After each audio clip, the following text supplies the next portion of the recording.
Então, nós vamos ver agora os fatores de textualidade. É basicamente o que você não pode fazer no seu texto.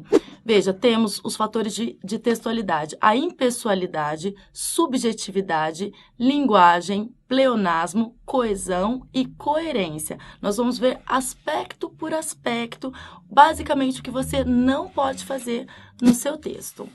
Então, o que é impessoalidade? Impessoalidade é você se afastar do seu texto. Você não pode usar a primeira pessoa, nem a do singular, eu, nem a do plural, nós. Professora, mas como é que eu vou dar a minha opinião sem usar o eu? Eu vou te explicar como você faz isso. O importante é que você saiba que não é só colocar o eu acho, não é só isso. Você tem que ver a terminação verbal. Veja esse exemplo. Acredito que a situação econômica do nosso país esteja passando por melhoras.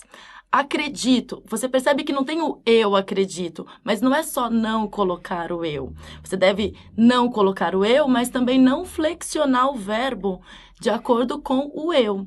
Então, você pode retirar esse acredito que. Você pode começar a sua oração com a situação econômica do Brasil está passando por melhoras. Por quê? Esse acredito, ele indica uma subjetividade no seu texto, está mostrando que o seu texto está pessoal demais. E o texto dissertativo, ele deve ser impessoal, não apresentar nem a primeira pessoa do singular e nem do plural. Veja, quando eu digo nosso país, eu estou falando nosso e eu me incluo. É a primeira pessoa do plural, não é? Por isso, eu posso tirar. E a oração fica tranquila, perfeita com a situação econômica do Brasil está passando por melhoras. Você dá o seu ponto de vista, mas não entra na pessoalidade. Então, você se mantém impessoal, mantém o seu texto impessoal, que é uma característica exigida pelo texto dissertativo. Outro fator é a subjetividade. O texto ele deve ser objetivo o tempo todo. E algumas coisas ferem essa objetividade do texto dissertativo. Quando nós colocamos assim no nosso texto, sabemos que o homem vem destruindo a natureza. Duas coisas acontecem aí. Primeiro, você usou a primeira pessoa do plural, nós sabemos. Segundo, você está um pouco que forçando a barra para o corretor estar na sua opinião também. Então, você pode tirar esse sabemos que o homem, pode começar a frase com o homem vem destruindo a natureza. Não precisa colocar o sabemos por dois motivos. Primeiro, porque ele está na primeira pessoa do plural. E segundo, porque você está dizendo que todo mundo sabe. E se o corretor não souber dessa informação? E aí, como é que faz? Então, não é todo mundo que sabe. Isso nós chamamos de muleta argumentativa. Nós não sabemos como começar, como apresentar o nosso argumento, e aí a gente quer a opinião de todo mundo junto. Todos sabem, sabemos, é notório, é sabido, sabe-se que, pode-se notar que. Tá vendo que qualquer uma dessas muletas argumentativas que eu colocar no começo da frase, eu posso retirar sem prejuízo de sentido para a frase? Eu posso. E aí, se eu posso retirar, então quer dizer que não faz falta para o meu texto. Então, eu posso começar, o homem vem destruindo a natureza tranquilamente. Não preciso colocar que todo mundo sabe, já que todo mundo sabe mesmo, não é? Bom, o outro fator do texto dissertativo é a linguagem. Deve-se explorar a norma culta e o sentido denotativo. Então, o que é o sentido denotativo? Diferentemente do sentido conotativo, o sentido denotativo é o sentido literal, é o sentido do dicionário, enquanto o sentido conotativo é o sentido figurado. Professora, mas eu nunca entendi isso de sentido conotativo, sentido denotativo, eu misturo tudo. Presta atenção. Denotativo começa com D, não começa? Então, de verdade, do dicionário. Então, literalmente, e o sentido conotativo é o outro, é o sentido figurado. A palavra literalmente várias vezes a gente vê mal empregada, ou a gente escuta muito mal empregada. Já ouviu alguém falar assim, quando tá chovendo muito? Tá caindo o mundo, literalmente. A pessoa, na verdade, quer dizer que tá chovendo muito. E aí ela usa o literalmente para intensificar a chuva. Mas tá errado, porque se estivesse caindo o mundo literalmente, estaríamos todos mortos. Literalmente, só se o mundo estivesse caindo mesmo. Então, literal é o sentido denotativo. E o sentido conotativo é o sentido figurado. E quando eu digo que está caindo o mundo, eu estou usando o sentido figurado. É uma figura de linguagem. Então, o que a gente vai usar no nosso texto dissertativo? O sentido denotativo, sempre. E o que isso quer dizer? Quer dizer que você não vai usar palavras como a luta contra o tráfico, a luta contra a desigualdade social, a guerra contra a miséria. Você exclui essas palavras do seu texto dissertativo. Ai, professor, então o que eu coloco? Em vez de colocar a luta contra o tráfico, a luta contra a miséria, você coloca as ações do governo para inibir o tráfico, a miséria. Tá vendo que sempre tem uma opção no sentido denotativo? Então, o sentido figurado você esquece, deixa o sentido figurado para usar lá na sua casa com seus amigos. Não usar ditados, frases feitas, nem entre aspas, não vai usar, nem entre aspas. Então, por exemplo, outro dia eu vi num texto, o rico cada vez fica mais rico e o pobre cada vez fica mais pobre. Aí eu pensei, só falta colocar entre aspas e citar aquele grupo antigo, as meninas, né? Sim, mas você não vai colocar que o rico cada vez fica mais rico, nem o pobre cada vez fica mais pobre. Encontra outro jeito de falar. Você pode colocar, por exemplo, dessa forma perpetua-se a desigualdade social. Veja que fica muito melhor do que colocar o rico fica mais rico, o pobre fica mais pobre. É uma frase muito feita. Bom, não interagir com o leitor, não vai fazer pergunta para o leitor, não vai falar, será que a sociedade caminha para a destruição? Não faça nenhuma pergunta, você não vai interagir com o leitor. Então, o texto dissertativo não pode ter pergunta. Não usar coloquialismos. Por exemplo, aí você vai lá e coloca no seu texto assim, dá para o governo resolver esses problemas. Vai colocar isso? Claro que não. Dá isso a gente fala no nosso dia a dia. Você vai colocar assim, é possível solucionar tais problemas. Então, sempre tem um jeito de fazer o seu texto ficar mais formal e menos coloquial. E cuidado com citação direta. O que é citação direta?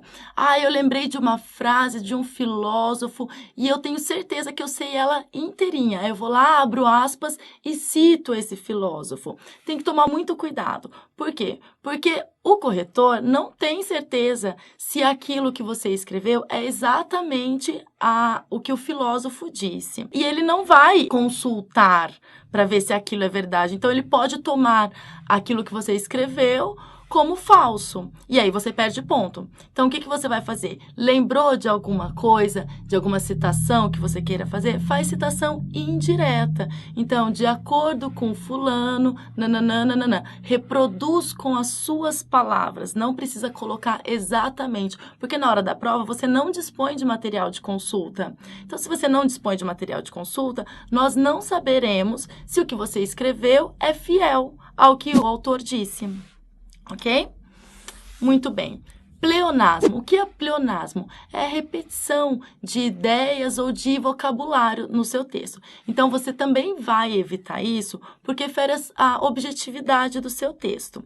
Veja, temos o pleonasmo vocabular.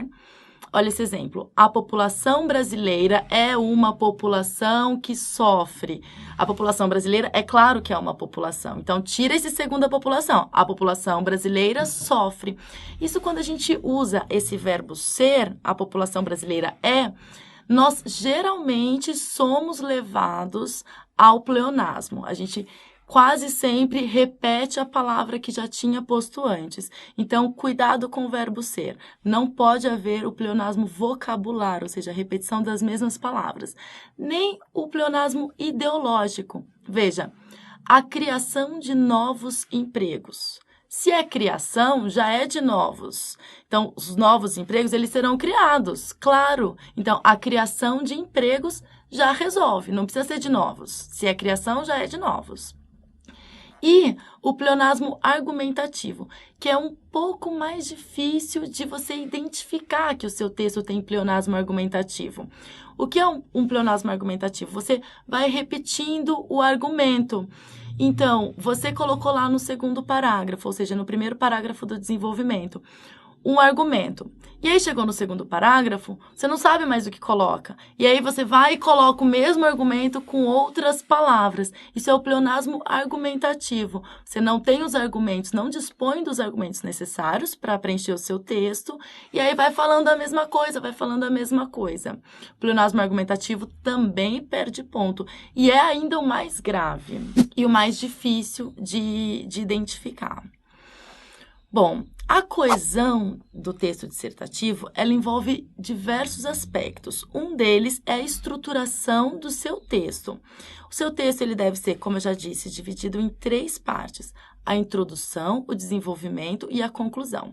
Num texto de 30 linhas, nós vamos reservar 1/4 das linhas para a introdução, 2/4 para o desenvolvimento e 1/4 para a conclusão. O que quer dizer? Quer dizer que o desenvolvimento vai ser sempre maior que a introdução e sempre maior que a conclusão. Não adianta você fazer uma super introdução com 10 linhas, colocar 5 linhas no desenvolvimento e outras 10 linhas na conclusão. Esse seu texto está mal estruturado e a estrutura perde muito ponto. Então, veja, num texto de 30 linhas, 4 ou 5 parágrafos deve ter. Então, 1 parágrafo para a introdução, 2 ou 3 parágrafos para o desenvolvimento e 1 parágrafo para a conclusão.